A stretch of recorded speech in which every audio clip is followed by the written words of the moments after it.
প্রত্যেক বছরই আসলে রংপুর চায় যে চ্যাম্পিয়ন হতে, কিন্তু লাস্ট ৩ বছর ধরে তারা নকআউটে যে রেজাল্ট পাচ্ছে না। তো আমার তো লক্ষ্য থাকবে ডেফিনিটলি প্রত্যেকটা প্লেয়ার যেন তার কেরিয়ারের বেশ সময় কাটায়। ভাই, ন্যাশনাল টিমের ব্যাটিং কোচ মোহাম্মদ আশরাফুল অথবা ছেলের ব্যাটিং কোচ মোহাম্মদ আশরাফুল, কোনটা স্যাটিসফ্যাকশন বেশি? আসলে ও তো মাত্র ছোট, কিন্তু ও এনজয় করছে। যেমন এই জায়গায় আজকে আসার জন্য কালকে রাত 12টা পর্যন্ত সে ব্যাটিং করছিল, যে এখানে আসবে ব্যাটিং করবে।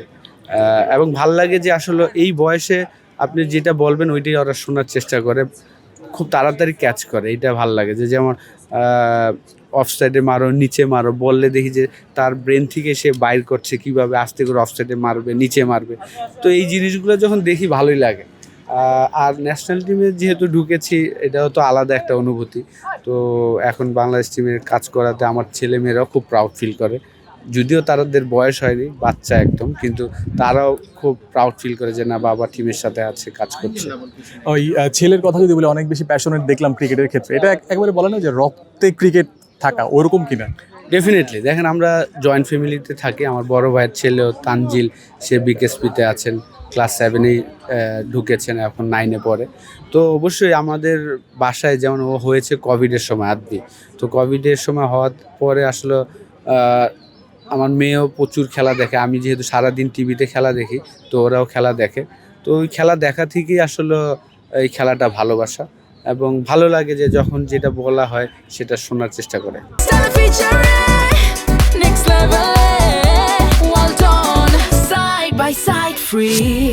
ছেলে ক্রিকেটার হোক, এই চাওয়াটা আশরাফুলের আছে কিনা? আমার আসলে চাওয়া ছিল মেয়েও যেন ক্রিকেটার হোক, এটা সত্যি কথা। কিন্তু আমাদের আসলে ওইভাবে সুযোগ সুবিধাটা নাই এখনও, যেটা ইংল্যান্ডে আছে বা অন্য অন্য দেশে আছে। যদি ওই সুযোগ সুবিধা থাকতো তাহলে আমার মেয়েটাকে আমি ক্রিকেটার বানানোর স্বপ্ন দেখেছিলাম। তো অবশ্যই যদি ছেলে চায় তো অবশ্যই আমি তাকে হেল্প করব। যেহেতু আমার ভাইয়ার ছেলে খেলে, আমি আশা করবো সে যেন ক্রিকেটার হতে পারে। তারপর যদি আমার ছেলেও খেলতে চায়, অবশ্যই আমি হেল্প করব।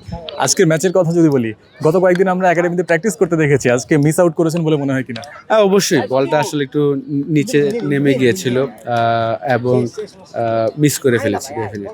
বাট ক্যাপ্টেন্সি আর বোলিংয়ের কথা যদি বলি, ক্যাপ্টেন কুল আশরাফুলকে বলা যায় কিনা? না, যেহেতু আসলে প্রত্যেকটা ম্যাচই আমরা যখন খেলি, ম্যাচ জেতার জন্য খেলি। তো জেতার জন্য যা যা প্রয়োজন ছিল সেই কাজটাই করেছি। ভাই, ন্যাশনাল টিমের বিষয়টাতে ফিরি। ব্যাটিং ক্যাম্প চলছিল বেশ 7-8 দিন যাবত। ক্যাম্পটা কেমন গেল? ব্যাটাররা কেমন হেল্প পেলো? খুবই ভালো একটা ক্যাম্প হয়েছে। এই ধরনের ক্যাম্প আমি মনে করি যে আমাদের আসলে অবসর সময় তো পায় না ক্রিকেটাররা। তো এই 7 দিন যে ট্রেনিংটা হয়েছে, অসাধারণ একটা ট্রেনিং। প্রত্যেকটা প্লেয়ারের স্কিল ডেভেলপ করার জন্য, শট ডেভেলপ করার জন্য এই স্কিলটা আমি আশা করবো যে প্রত্যেকটা প্লেয়ারের বিপিএলে খুব কাজে দিবে তাদের। ছেলে একটা কথা বলছিল, বাবা বলে অফসাইডে শট খেলতে। তো ক্লাসিক্যাল অফসাইডে স্ট্রং একজন প্লেয়ার পাওয়া যাবে কিনা?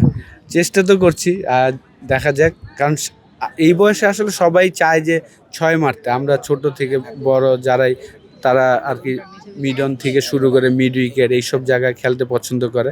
তো ছোটোবেলা থেকে যদি আপনি এই জিনিসগুলো শেখাতে পারেন যে না, অফ সাইডের খেলাগুলা, তাহলে ওই জিনিসগুলো অটোমেটিক হয়ে যায় লেগ সাইডে।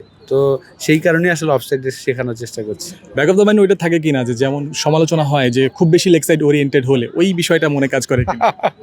না না, এইটা তো আসলে বাচ্চা বয়সে ওরা যা এনজয় করে ওইটাই করতে দেওয়া উচিত আমি মনে করি। আসলে একটু রংপুর রাইডার্সের বিষয়ে কথা বলবো। 10 জন বিদেশি নিয়েছেন আপনারা, চিন্তাটা কি? দেখেন, প্রত্যেক বছরই আসলে রংপুর চায় যে চ্যাম্পিয়ন হতে, কিন্তু লাস্ট 3 বছর ধরে তারা নকআউটে যে রেজাল্ট পাচ্ছে না। তো এইবার আসলে প্রথম থেকেই তারা চিন্তা করেছে যে যাদেরই আমরা নিব, লাস্ট বিপিএলে দেখা গিয়েছে যে সকালবেলা 3 জন প্লেয়ার এনে আমরা খেলিয়েছিলাম। এই জিনিসটা যেন না হয়, প্রত্যেকটা প্লেয়ারকেই যেন আমরা অ্যাটলিস্ট 2-3টা ম্যাচ খেলতে পারে, তারপরে নকআউটে যেন কোনো সমস্যা না হয়, সেই চিন্তা থেকে আসলে এবার সিলেকশনটা করা হয়েছে। লোকাল বলেন, ফরেন বলেন, আমি আশা করি যে আমরা আমাদের বেস্ট ক্রিকেট খেলতে পারলে অবশ্যই যেই লক্ষ্যের টিম করা হয়েছে ওই লক্ষ্যটা পূরণ হবে ইনশাল্লাহ। ক্যাপ্টেন্সির বেশ কয়েকজন কন্টেন্টার, নুরুল হাসান সোহান, লিটন দাস, সোহানকে ক্যাপ্টেন হিসেবে দেখা যাচ্ছে কিনা?